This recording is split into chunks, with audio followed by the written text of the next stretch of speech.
Kung puro fake news yan, puro one-sided, yung mga ganon, halimbawa, sa case ni Maynard. Kasi kung siya propagandist 100% true and true propagandist lang. So, ano ba? May favoritism ba dyan? Kailangan ba authorized ka? You need some accreditation? Baka discrimination yan. Dinidiskriminahan siya. The Angeles camp is not really fond of him. In fact, nakademanda yan eh. I'd much prefer him Yeah. over dun sa ibang mga pages sa social media na lumalabas. Like for example, Ano yan? I love Tarlac City. The people behind them, kilala ba natin sila? Sino sila? Oo. Gusto kasi nila nakatago sila. Magandang araw sa mga kaprangkahan. Once again, meron tayong another segment at meron tayong konti pag-uusapan dito. Kasama kong aking partner Ronald. Hello, Musta? magandang araw. Happy New Year. Yeah, Happy New Year. Alam mo, partner, actually, ikaw nag-suggest ng topic na to.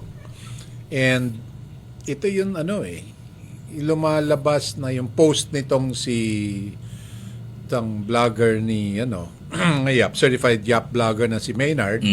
Na medyo umaangal ata. And if he has a valid concern, maganda nga partner na suggest mo, and we need to talk about it kasi it could be tantamount to suppression or of the press also.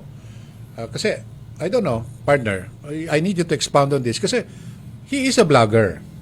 Tama. Is he not part of the ano ba yan? Hindi ba sila may part ng masasabi na natin ng media? Maybe not, or even mainstream media? Pag sinabi mo kasing media parts, yung mga pinagkakatiwalaan yan eh. Diba? Okay. Mostly pinagkakatiwalaan. Pag media man ka, given na ni-research mo yung topic, nakuha mo as much as possible both sides bago mo i-report. At kung hindi mo nakuha yung both sides, at least may attempt ka to get the side nung isang halimbawa, yung topic is pros and cons, may cons ka rin, kinausap mo yung taong concerned. Kasi very specific. Bothersome din yung sinabi niya. 2 beses nag-post itong si Maynard. Sabi niya, bakit ganyan sa council, sa city council? Kay Vice Mayor Katie nga,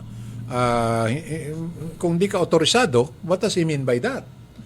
In fact, plano ko talaga sulatan si Vice Mayor in a couple of days and clarify that thing. So ano ba, may favoritism ba dyan? Kailangan ba authorized ka? You need some accreditation? Kasi actually, partner, kahit alam ko, yung ibang council like in Baguio, may gallery sila doon, everybody's welcome, mag-video lang, but just follow the rules, huwag ka lang maingay, huwag ka magulo, stuff like that. But it's basically open to the public unless meron silang executive session na sinasabi. Yes. And of course, there should be basis for an executive session, perhaps some confidentiality or whatever. Ano ba yan, partner? Anong kwan kasi, hindi sa dito sa sinasabi ni Maynard, no, itong vlogger na si Maynard. Unang-una, hindi natin alam yung actual setup doon. So, narinig na lang natin ang reklamo ni Maynard. At gaya ng pagkukwento natin kanina, baka kasi ayaw lang nila sa isang particular vlogger, or baka meron naman talagang nagvi-video. Kasi requirement lang kasi is for transparency. Encourage na kailangan transparent yung mga sessions. Ang Senate at Congress ganoon, at mga sangguniang bayan, sangguniang panlungsod, dapat ganoon din para may transparency. Baka naman kasi, ito kasi parts hindi natin alam itong side na to, baka naman naka-live stream ang session. Kung naka-live stream ang session, I suppose enough na yon. Kasi transparency, accessible na public. You can record it anyway. Yes. That should be enough. Yes. But siguro, partner, I don't wanna, tayo ang style natin dito.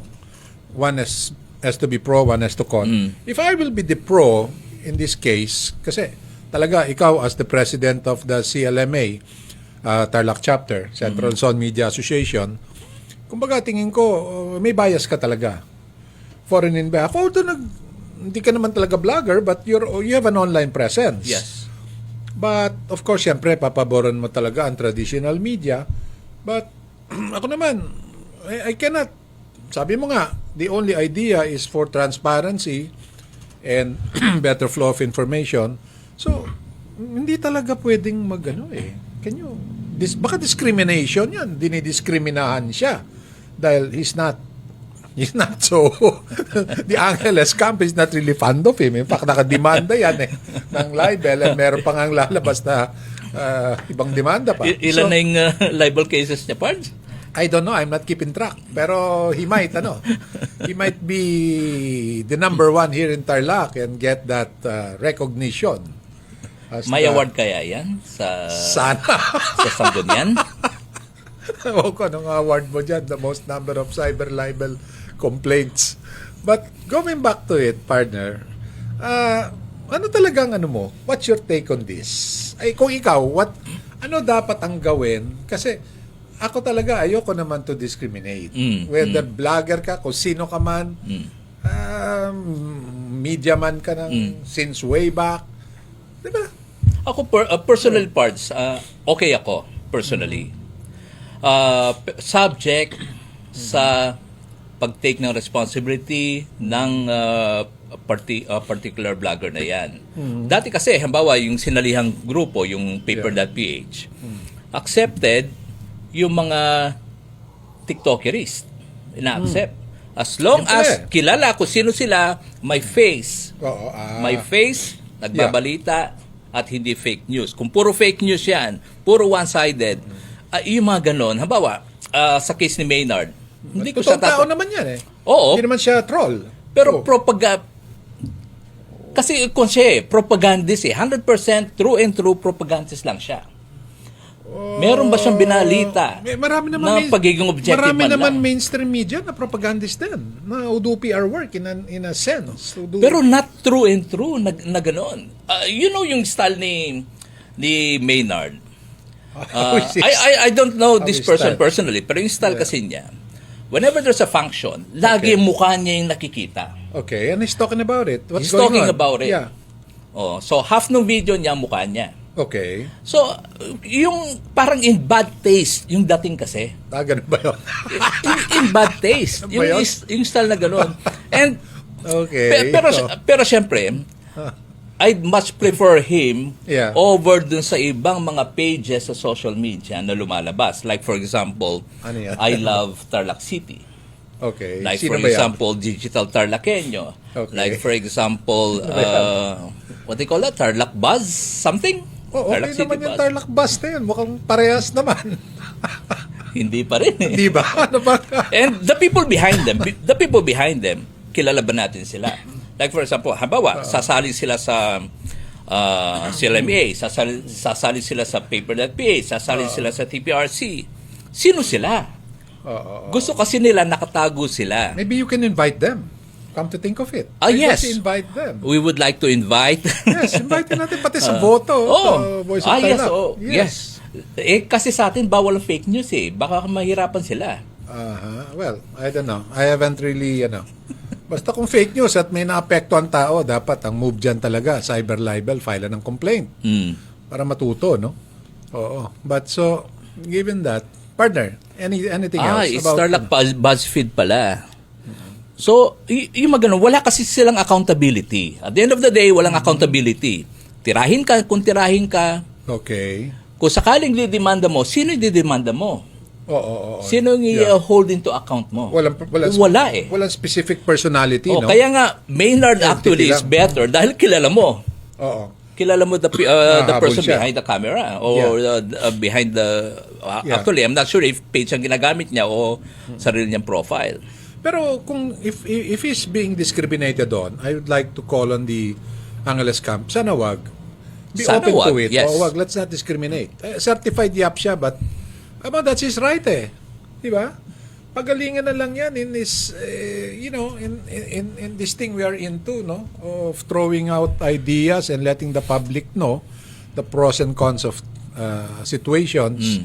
But to discriminate, sa akin, kung totoo yun, sabi nga niya na kung hindi ka otorisado, whatever that is, no? Sana wala namang ganon. Vice Mayor Katie. In fact, may standing invitation tayo dyan kay Vice Mayor. Padala na tayo noon ng invitation way back. But, ayoko naman mangulit. Just send once kung gusto. Okay, kung ayaw, wala namang problema yon. But in this place, this podcast is open to all, no? All sides. Yun ang gusto natin i-develop and i-cultivate dito. Partner, ano pa?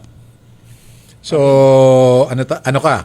Basically, ang point of view mo, if I may summarize it, is pagdating sa mga vlogger, as long as identified sila at hindi sila troll, open naman sila. Yes. Open ka. Yeah. They That's should be personally okay ako. They should be accorded the same respect or privilege as mainstream media. Yes. Sa bagay. Yeah, get the point. Yeah. Sige, partner. Wala muna tayong topic kayo habang sige, mga kaprangkahan, please like, share, and we'll see you soon. We'll see you very, very soon. Sige po, sana nasa magandang kalagayan po kayong lahat. Isang magandang araw po sa inyong lahat.